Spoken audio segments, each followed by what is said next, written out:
ده خالو ای خالو ای خالو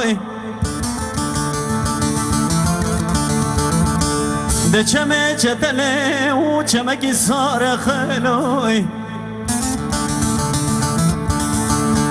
ده چمه چتله چمکی ساره کسی خیر خوازه جوابه که وش خانه من عبدو بگرای ده چمه چتله و دشته پوتنه ولات غرب غربت کوار خوابک خالوی خالوی خالوی از گرتی من غربیه نوی جان برا جان ساعت دفعش برا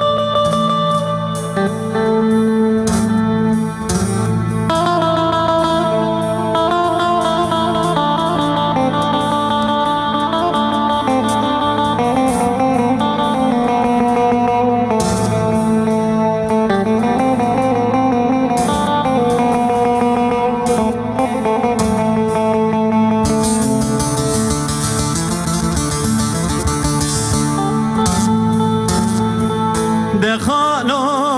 ای خالو ای خالو ده چمه جدنه و چمکی بگرم خالو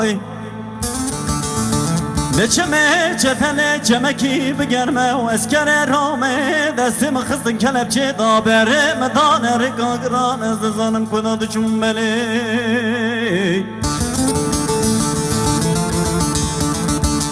بله بنده رومیا و بنده کی گرانه و دسته من کلبچه دار زیانه خانو ای خانو ای خانو ای